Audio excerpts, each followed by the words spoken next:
تفسیر نے یہی سمجھا کہ اگر یہ تمام چیزیں ہوتی ہیں تو پھر وہ 15ویں شعبان کی رات ہو سکتی ہے. اس لیے حضرت علی رضی اللہ عنہ نے فرمایا کہ نبی اکرم صلی اللہ علیہ وسلم نے فرمایا کہ اذا كانت ليلة النصف من شعبان، کہ جب شعبان کی نصف کی رات یعنی 15ویں رات ہو تو فقوموا لیلها وصوموا نہارا، اس رات کو عبادت کرو اور دن کو روزہ رکھو. اس لیے کہ اللہ رب العزت آسمانی دنیا پر تجلی فرماتے ہیں اور اعلان ہو رہا ہوتا ہے غروب شمس سے لے کر کے ہی کہ هل من مستغفر فاستغفر له، کیا کوئی اپنے گناہوں کی مغفرت چاہنے والا ہے کہ میں اس کو بخش دوں. هل من مسترزق فارزقه، کیا کوئی روزی طلب کرنے والا ہے کہ میں اس کو روزی دوں. ہر دن کیا کوئی گناہگار ایسا ہے کہ جو گناہوں سے توبہ کرنا چاہتا ہو کہ میں اس کو معاف کر دوں. ہر دن قضا، کیا کوئی ایسا ہے انہیں سب ضروریات بندوں کی بیان کی جاتی ہے اور اللہ رب العزت فرماتے ہیں کہ میں اس کی ضرورت کو پورا کرنے والا ہوں، اور یہ سب طلوع فجر تک رہتا ہے. اور حضرت عائشہ صدیقہ رضی اللہ عنہا فرماتی ہیں کہ اللہ رب العزت نے خیر کو 5 راتوں کے اندر کثرت کے ساتھ بڑھا دیا. 5 راتوں میں خیر کو کثرت کے ساتھ بڑھا دیا جاتا ہے. اس بات کو ہم اچھی طریقے سے سمجھیں گے اور یہاں سے بہت سارے ہمارے مسائل بھی حل ہوں. وہ 5 راتیں کون سی ہے؟ فرمایا شب عید الاضحیٰ کی رات اور عید الفطر کی رات،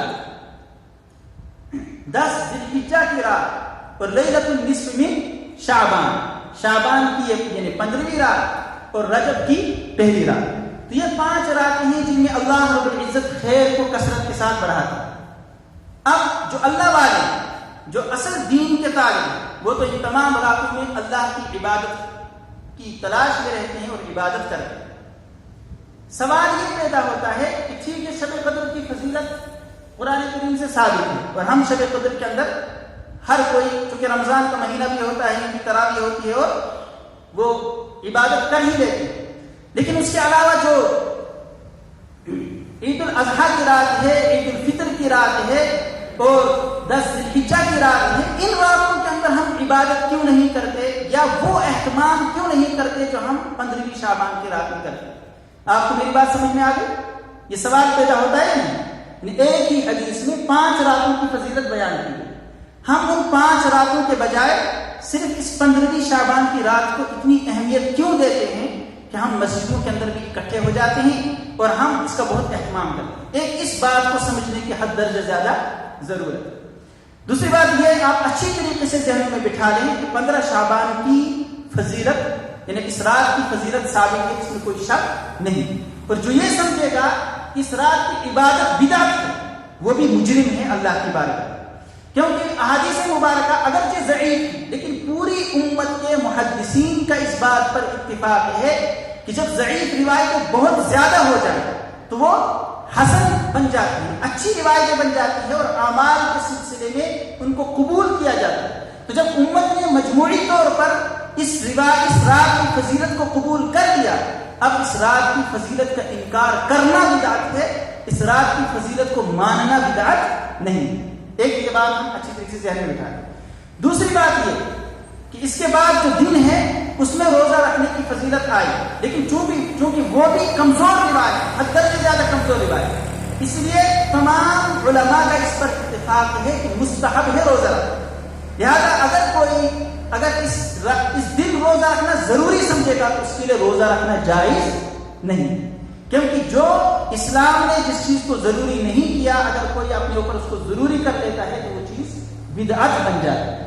جو چیز ضروری نہیں ہے اس کو ضروری سمجھنا بھی بدعت ہے. جو مستحب اس کو مستحب کے درجے میں رکھنا، جو واجب اس کو واجب کے درجے میں رکھنا. مثال کے طور پر شعبان میں کثرت کے ساتھ روزے رکھنا سنت ہے کیونکہ یہ سنت سے ثابت ہے. اسی طریقے سے 13، 14 اور 15، 13ویں شعبان، 14ویں شعبان اور 15ویں شعبان کو روزہ رکھنا سنت ہے. کیوں؟ اس لیے کہ 13 اور 14 اور 15 یہ ایام بیز آتے ہیں. ایام بیز ہر مہینے کی 13ویں، 14ویں اور 15ویں تاریخ کو ایام بیز کہا جاتا ہے. ان کے روزوں کی بہت زیادہ فضیلت آئی ہے اور وہ سنت ہے. اب اگر کوئی ایام بیز کے روزے رکھتا ہے یعنی 13ویں، 14ویں اور 15ویں شعبان مہینے میں روزے رکھتا ہے تو اس کے لیے تو 15ویں شعبان میں روزہ سنت ہے،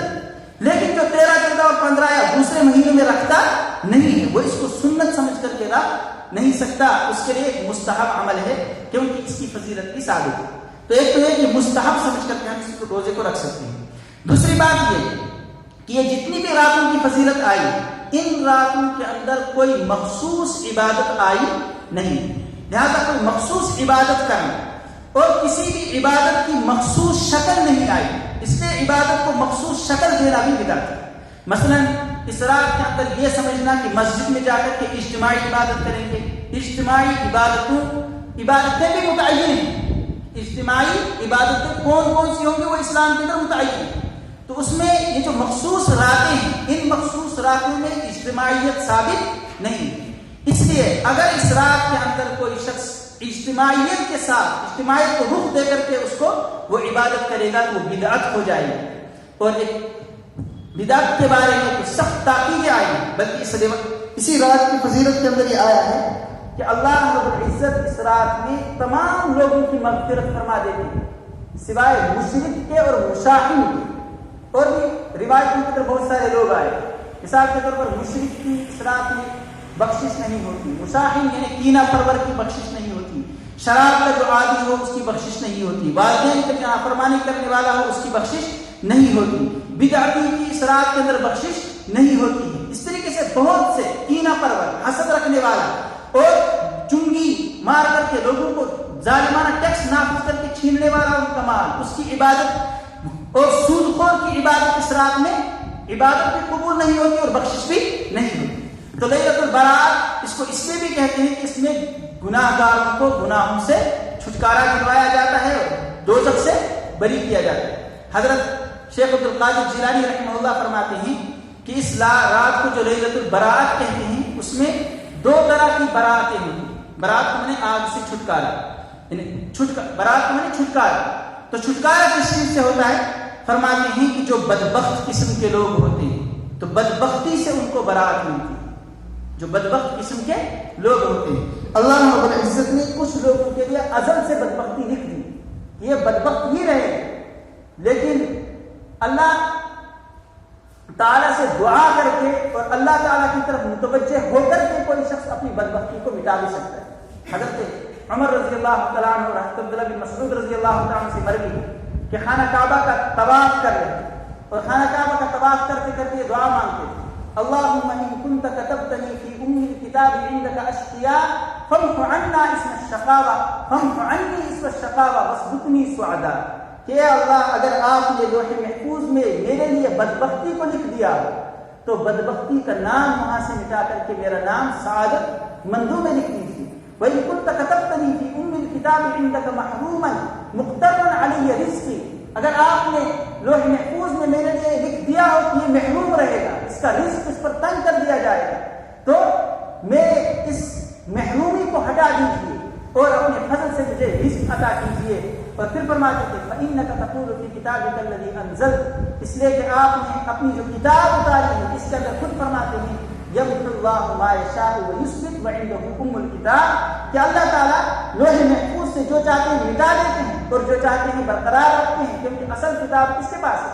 اللہ کے پاس۔ تو بدبختوں کی فہرست سے کچھ لوگوں کا نام اس رات میں نکالا جاتا ہے۔ اللہ رب العزت ہم کو بھی ان لوگوں میں شامل فرمائے۔ پہلے تو بدبختوں میں ہوں نہ، اور اگر ہوں تو اللہ رب العزت ان بدبختوں کی فہرست سے ہمارا نام نکالے۔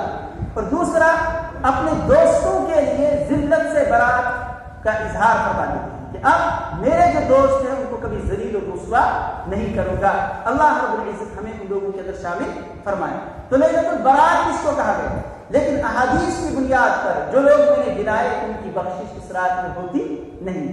تو بخشش کا طریقہ یہ ہے کہ ہم ابھی سے عزم مسمم کر لیں کہ اگر ہم والدین کی نافرمانی کرتے ہیں تو نافرمانی نہیں کریں گے، اگر ہم شراب کے عادی ہیں تو شراب نہیں پئیں گے۔ بدکاری کے بارے میں کیا ہے کہ زنا کرنے والے کی بخشش اس رات میں نہیں ہوتی۔ اگر ہم اس میں مبتلا، تو زنا کی بھی مختلف شکلیں، العین تزنی واللسان تزنی، آنکھ بھی زنا کرتی ہے۔ اگر ہم موبائل کی بری لت کے اندر مبتلا ہے، ہم گندے قسم کی ویڈیو دیکھتے ہیں، تو اس کا مطلب یہ ہے کہ یہ موبائل جس نے ہمیں دنیا کے اندر بہت ساری چیزوں سے محروم کر دیا، ہمارا چین لوٹ لیا، ہماری عبادتوں کا روح لوٹ کیا، ہماری غیرت کا جنازہ جس انٹرنیٹ نے بے حیائی کے ذریعے سے نکال لیا، بہنوں کی عفت جس نے چھین لی، ماؤں سے ممتا جس نے چھین لی، والدین سے ان کی ابوت اور جس چیز نے چھین لی، وہ ہم کو مذہب سے بھی عاری کر سکتا ہے۔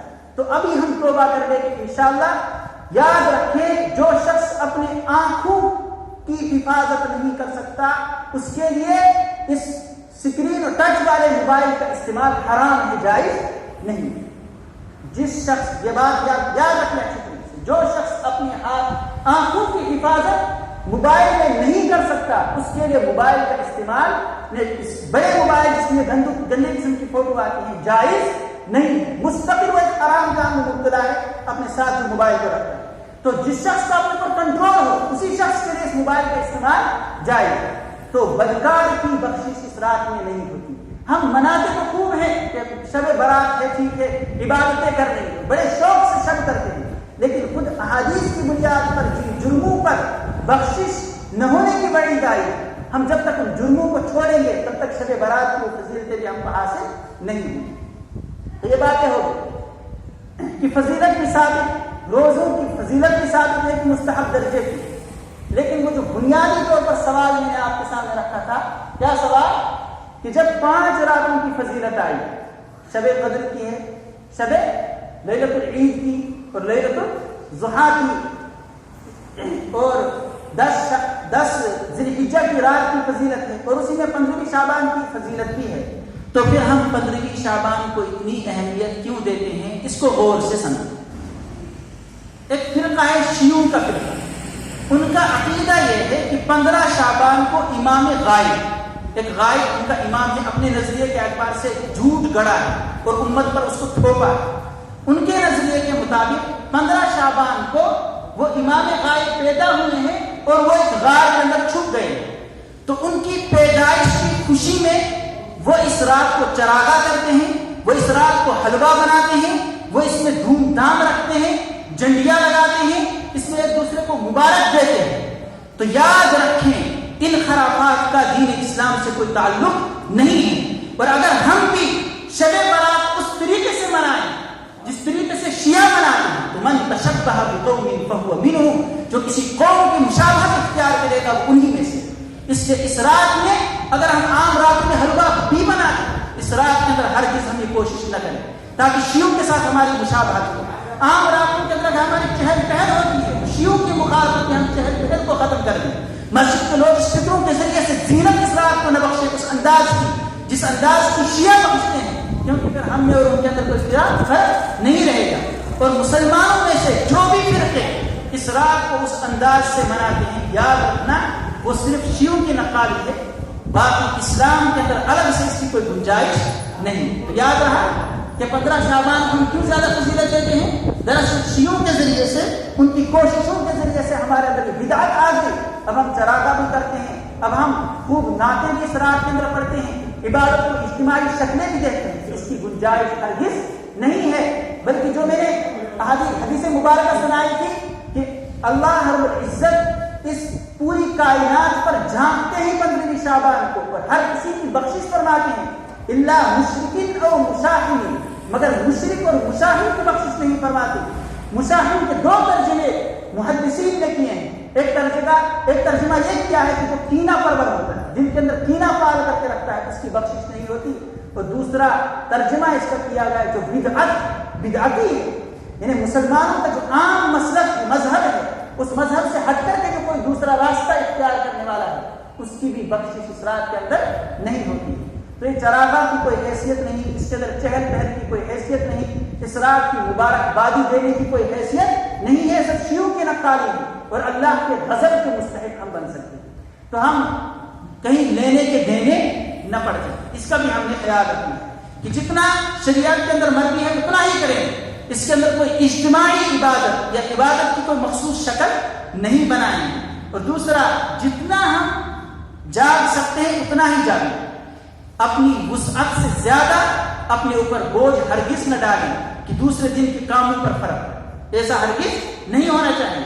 جو معمول کے کام ہم کرتے ہیں وہ کام بھی چلے، اور ہمارا رات کی جو عبادت ہے، ہاں یہ ضروری ہے کہ عام راتوں سے تھوڑا زیادہ عبادت اس کے اندر چلے۔ ایک اور ایک اہم بات ہے، اسلام کا طریقہ کار یہ ہے کہ الاجر علی قدر النسب، کہ جس عبادت کے اندر جتنی زیادہ مشقت ہوتی ہے اس میں اجر اتنا زیادہ بڑھ جاتا ہے۔ مثال کے طور پر ایک شخص کوئی کسی غریب اور فقیر کی مدد کرتا ہے، بہت بڑا مالدار ہے، لاکھوں کے اندر ہے، اس کو پیسوں کی کوئی کمی نہیں ہے، اس نے آ کر کے کسی غریب کی مدد کر دی، اس کو بھی ثواب ملے گا، اس میں کوئی شک نہیں ہے۔ ایک وہ ہے جس کے پاس کچھ بھی نہیں، اس نے دیکھا کہ یہ فلاں آدمی بہت ضرورت مند ہے، اس نے جا کر کے دہاڑی لگا دی اور دن بھر کام کر کے جو مزدوری ملی وہ آ کر کے اس کو دی۔ اب آپ خود ہی ذہن سے فیصلہ کر سکتے کہ زیادہ اجر کس کو ملے گا، کہ جس نے مشقت زیادہ برداشت کی اس کو اجر زیادہ ملے گا۔ لیکن یہ جو اصول ہے مشقت والا، یہ تو عام دنوں کے اندر اللہ رب العزت اپنے بندوں پر بہت مہربان ہے، کچھ خصوصی موقع رکھے ہیں کہ وہاں پر مشقت کے بغیر بھی بہت زیادہ اجر مل جاتا ہے، ان میں سے خاص طور پر رمضان کا مہینہ اور مخصوص جگہیں، مخصوص اوقات اللہ نے اسی لیے رکھے، ہر ہفتے میں جمعہ رکھا اور جمعہ کی رات کی بھی الگ سے فضیلت ہے، اور جمعہ کے دن بھی ایک مخصوص گھڑی رکھی تاکہ کوئی نہ کوئی اللہ کا بندہ اللہ کے غضب سے چھوٹ کر کے جنت کے اندر پہنچنے کا مستحق بن جائے۔ پھر رمضان کا ایک سیزن رکھا، اس میں بہت زیادہ بڑھا دیا اعمال کا اجر۔ اسی طریقے سے مخصوص یہ راتیں ہیں، ان میں اللہ کی خصوصی برکتیں ہوتی ہیں، تو نہ معلوم ہم عبادت کر رہے ہوں، اللہ کو ہماری کون سی ادا پسند آ جائے اور وہ اجر کثیر ہم کو مل جائے جو ہم سال بھر کی عبادت سے حاصل نہیں کر سکتے۔ اس لیے اس نیت سے اگر ہم عبادت کو تھوڑا بڑھا بھی دیں گے تو اللہ کی ذات سے امید ہے کہ اللہ تعالیٰ ہمارے لیے بخشش کا انتظام فرما دیں گے۔ تو کئی باتیں آ گئی، ایک تو یہ کہ مذہب اسلام مکمل دین ہے، اپنی طرف سے ہم اس میں کوئی چیز ایجاد نہیں کر سکتے۔ مثلا کوئی یہ کہے کہ ٹھیک ہے ہم عبادت ہی تو کرتے ہیں، کوئی گندا کام تھوڑی ہم اسراف میں کرتے ہیں، تو کہا جائے گا کہ یہ عبادت کرنے کا اللہ نے اس طریقے سے حکم بھی دیا ہے، اس طریقے سے آپ کرتے ہو۔ اگر اللہ کے حبیب نے اس طریقے سے نہیں کیا تو عبادت نہیں۔ نماز تب تک نماز شمار نہیں ہوگی جب تک کہ اللہ کے حبیب کے طریقے کے مطابق نہ ہو۔ کوئی عبادت تبھی بنے گی جب وہ سنت کے مطابق ہوگی، سنت سے ہٹ کر کے عبادت نہیں ہوتی ہے، بلکہ کسی وقت میں سجدہ کرنا بھی حرام ہو جاتا ہے، کسی وقت میں سجدہ کرنا بھی حرام، اللہ کے آگے سجدہ کرنا بھی جائز نہیں ہوتا ہے مخصوص اوقات میں۔ تو عبادت وہی ہوگی جو اللہ نے عبادت قرار دی۔ تو دوسری بات یہ کہ اس کو خصوصی طور پر اتنی فضیلت دے دینا کہ دوسری راتوں سے اس کو زیادہ بڑھائیں، یہ شیعوں سے آیا ہے، اس لیے ہمیں احتراز کرنا چاہیے اور اس رات کو چراغاں یا کوئی اللہ کیا شب ہے، آؤ آج ہم ہمارے گھر چائے پئیں گے، آؤ اب ہم اکٹھے ہو کر کے ایسا کریں گے ویسا کریں گے، اس کی کوئی گنجائش نہیں۔ انفرادی طور پر ہم اپنے ذہن کو صاف رکھ کر کے اللہ کی بارگاہ میں جائیں گے اور مسجد کے اندر اکٹھا ہونے کی بھی کوئی ضرورت نہیں ہے، اس لیے ہم فوراً یہاں سے نکل جائیں گے اور اپنے اپنے گھروں کے اندر جس سے جتنا ہو سکے عبادت کرے گا۔ لیکن عبادت کے دوران یاد رکھیں، اگر آپ کے گھر والوں کو آپ کی عبادت سے تکلیف ہوئی تو آپ کی عبادت کا کوئی فائدہ نہیں، آپ کے بچوں کو تکلیف ہوئی تو کوئی فائدہ نہیں، آپ کے کسی پڑوسی کو آپ کی عبادت کی وجہ سے تکلیف پہنچی تو اس عبادت کو بھی کوئی فائدہ نہیں ملے گا۔ آپ کے فرضوں پر کسی شخص کا والد بیمار، والدہ بیمار، وہ ان کو اسی حالت میں چھوڑ کر کے کہتا ہے میں ابھی نماز پڑھوں گا، وہ اس نماز کی کوئی فضیلت کیوں نہیں ملے گی؟ کیونکہ جو مخصوص کام ہے ان کی طرف فرق نہیں پڑنا چاہیے۔ مستحب کا یہی مطلب کہ دوسرے کاموں میں خلل واقع نہیں ہونا چاہیے۔ اور اسی طریقے سے اگر آپ کے فرضوں پر، فرض نماز پر، فجر کی نماز پر اثر پڑتا ہے کہ آپ اونگتے اونگتے یا سوتے سوتے فرض کی نماز پڑھ لیتے ہیں تو سمجھو رات کی عبادت منڈے نہیں چلی، اس کا کوئی فائدہ نہیں ملا۔ اس لیے جتنا ہو سکے اس اعتبار سے عبادت کریں گے، گناہوں سے توبہ کریں گے، اللہ کی بارگاہ میں روئیں گے، گر گڑائیں گے اور اللہ سے مانگیں گے کہ خدایا آپ جن جن لوگوں کے لیے اس رات میں جہنم سے براعت لکھ دیں گے، جن لوگوں کے نام بدبختوں سے نکال کر سعادت مندوں میں لکھ دیں گے، اور فیہا یفرق کل امر حکیم، اس میں تمام معاملات طے ہوتے ہیں۔ اگر اس سے شب برات مراد لی جائے جیسے کہ بعض مفسرین نے مراد لیا ہے اور احتمال بھی ہے کہ وہ صحابہ اکرام سے تفسیر مر گئی ہے، تو پھر یاد رکھیں اسی رات میں موت کے فیصلے بھی ہوتے ہیں، اسی رات میں حج کے فیصلے بھی ہوتے ہیں، عزت کے فیصلے بھی ہوتے ہیں، ذلت کے فیصلے بھی ہوتے ہیں، کس کو اولاد ملے گی کس کو نہیں ملے گی، کس کی شادی ہوگی کس کی نہیں ہوگی، کون کرسی پر چڑھے گا کون کس کو کرسی سے گرایا جائے گا، یہ سب فیصلے اس رات تو ہمیں ایک موقع ملا ہے کہ ہم اللہ کی بارگاہ میں روئیں گے, گڑ گڑائیں گے کہ خدایا بدبختوں سے ہمارا نام کاٹ کر کے سعادت مندوں میں لکھ دیجیے, اور جن لوگوں کی موت لکھ دی گئی اگر ہماری موت بھی ان میں ہو تو ہماری موت ایسی موت بنا دیجیے کہ آپ کو ہم, کہ جس وقت ہم وفات پا رہے ہیں تو آپ کو اس وقت ہم پسند ہوں, کیونکہ اگر اللہ کی بارگاہ میں پسند نہ ہوئے تو خدا کی قسم ساری دنیا پسند کرے تو کوئی فائدہ نہیں ہے. جسے اللہ, جو اللہ کے در سے دھتکارا جائے, اگر کائنات کی تمام سعادتیں بھی اس کو ملے تو وہ سعادت مندی نہیں ہے. جو اللہ کی بارگاہ میں قبول ہو تو وہ اللہ کی بارگاہ, میں تیرے در سے گھر میں اٹھوں تو میں جاؤں کس کے در پر, جو بے نیاز تجھ سا وہ خدا کہاں سے لاؤں. خدا کے علاوہ کوئی اور در ہم کو ایسا نہیں ملے گا کہ جس در سے ہمیں امید ہو. تو ایک تو ہم اللہ سے امید رکھیں, اللہ سے مانگے, اور جتنے بھی بدعات اس سے پہلے ہم سے ہوئی, یہ بدعات کی جو شکلیں ہیں ان سے توبہ کرنے کی کوشش, ان سے توبہ لازمی طور پر کریں, اور ان کو معلوم کرنے کی کوشش کریں کہ کون کون سے ایسے کام ہیں جن کو ہم سمجھتے ہیں کہ دین کے کام ہے لیکن حقیقت میں وہ دین کے کام نہیں. ہر زمانے کے اندر شیطان عبادتوں کی روح اسی طریقے سے تو نکالتا ہے.